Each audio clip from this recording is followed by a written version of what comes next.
It is with the greatest pleasure that I invite the future king of our country to the stage. Sir, we applaud you.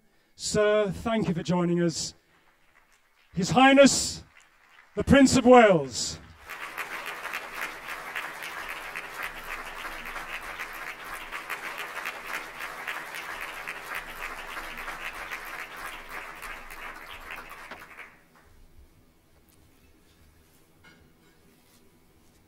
Dr. Hani al-Banna, ladies and gentlemen, can I just begin by saying what a great privilege and, more importantly perhaps, what a great pleasure it is to have been invited to join you all here this evening. I cannot tell you how fascinated I have been by the personal anecdotes I've been hearing from so many of Islamic Relief's supporters over the past hour or so. Each of these stories speaks volumes about Islamic Relief's outstanding work in providing humanitarian aid to literally millions of the most vulnerable people over the past quarter of a century. I hesitate to single out any one story, but if I may say so, I did just want to mention how pleased I was to hear about Islamic Relief's very first donor, Dr. Bassem Hassan, who at the age of only 15 donated 20 pence of his savings. With that simple but noble act, Dr. Hassan initiated 25 years of generous giving. Now, ladies and gentlemen, I cannot quite claim a 25-year association with Islamic Relief, but I can say that I have followed your remarkable achievements with the closest interest during much of that period, including visiting your offices in Park Road. I need hardly say that it is in the midst of humanitarian crises that we see your work at its most compelling and, of course, its most difficult. 3 years ago, and after nearly 60 years of delay, my wife and I had the great joy of visiting Pakistan, exactly 1 year after that devastating earthquake that claimed the lives of so many and caused so much destruction and disruption. Visiting Patika, we were able to see for ourselves the terrible aftermath, and at Gundi Pira Girls Secondary School could not have been more impressed by the way in which Islamic Relief was ensuring that life returned to normal as quickly as possible by providing tents in which classes could take place, while the classrooms themselves rose again within that shattered community. This, of course, ladies and gentlemen, is just one example of the crucial assistance you bring to communities from among the staggering 3 million whom your relief work reached last year alone. While it is disaster relief which may stick most readily and most clearly in our minds, we must not overlook Islamic Relief's equally important commitment to the wider development agenda with, for example, programs that include drug users overcoming their addiction in Afghanistan and support to female victims of domestic violence in Iraq.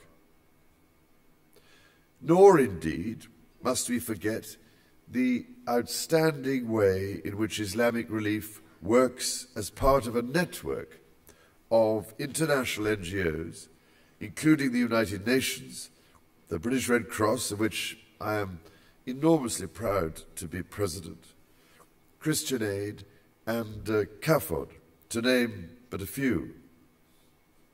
In this work, you are not merely crossing the boundaries of faith and community, but in fact, building durable bridges between different groups.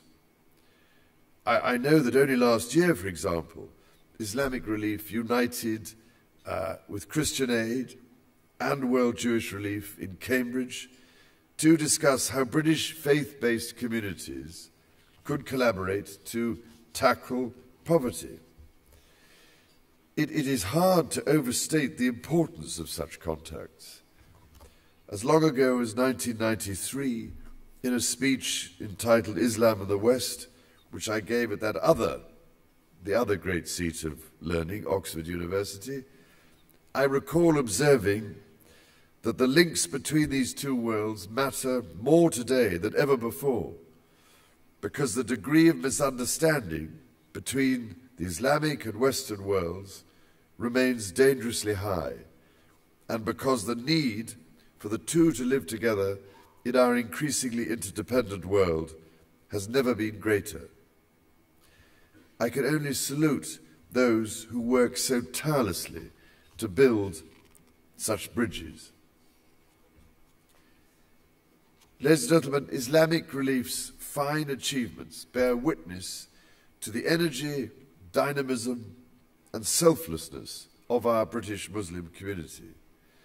We hear rather too much misleading information about a small minority of your community, and not nearly enough about the vastly more numerous acts of compassion and commitment which characterize the work of Islamic Relief and its supporters. That, ladies and gentlemen, is why I was so happy and proud to come here this evening to celebrate these achievements with you all.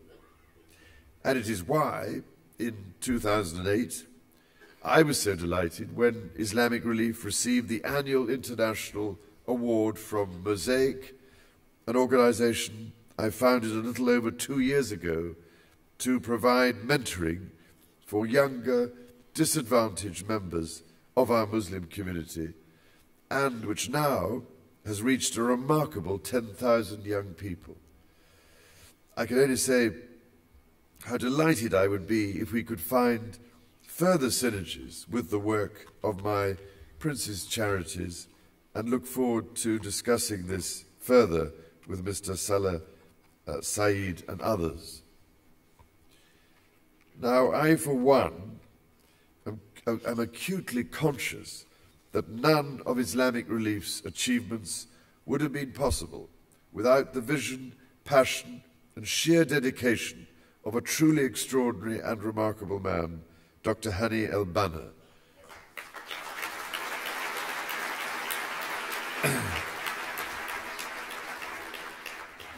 Dr. Hani, having witnessed at first hand the devastating humanitarian situation in the Horn of Africa in 1984, continues to deploy his unique ability to mobilize people, ensuring that the singular importance of humanitarian work remains high on the agenda of world leaders 25 years on. And I can only offer my boundless and most heartfelt admiration for all Dr. Hani's work. Ladies and gentlemen, in closing, and recognizing that we have recently celebrated the festival of Eid, let me recall, if I may, a passage from the Holy Quran which seems particularly appropriate to Islamic Relief's work, and which says in verse 32 of Al-Ma'idah Surah, "Whoever saved a life, it would be as if he saved the life of all mankind."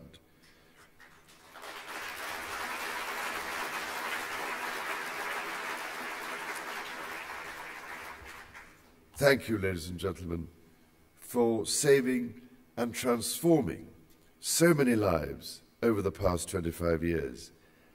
And may there be many blessings, inshallah, on your work during the next quarter of a century.